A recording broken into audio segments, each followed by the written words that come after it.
Most people know how to pass half guard.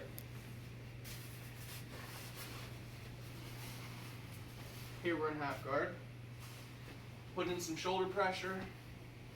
Walk this foot up. It makes it harder for him to lock on. Push the knee off. I can get this knee in between our bodies. Break this lock here. And then step through for mount or side control.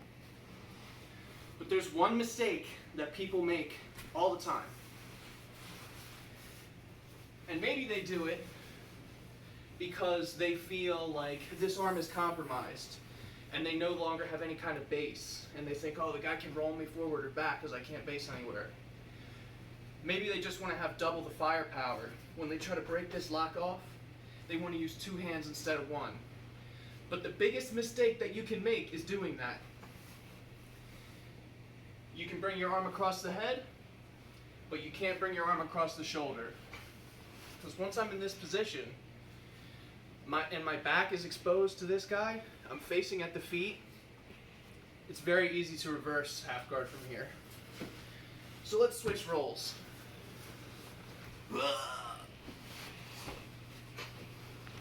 If Leon here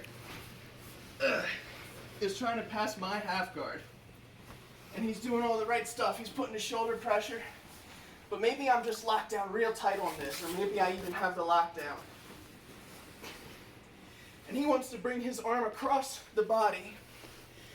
All I have to do here is hook under his face. You know how uncomfortable this is?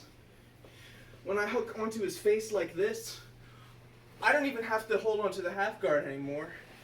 I can just bump up and roll him over. It's a very uncomfortable position. And most of the time, all you're going to get is that reversal, which is already fine. So I landed in side control, even though this is just a dummy. But theoretically, if your opponent has no idea what he's doing,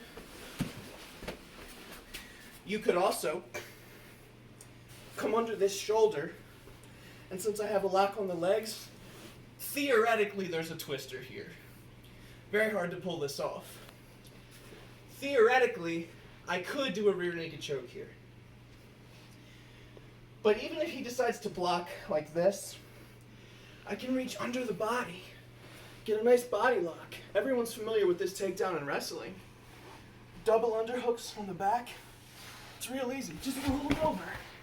That's it. Your legs will pop out. Nothing to worry about.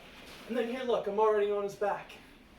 I can set up one hook, try to roll him back over, or I can just stay here, get the head and arm choke.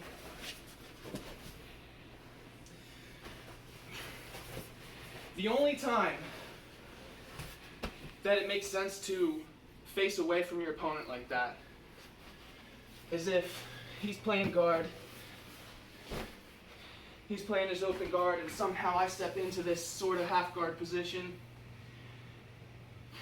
and I decide to put my weight down on him. I'm sure a lot of people have seen this before. Just drop the hip, boom! From here, I immediately have to go somewhere else.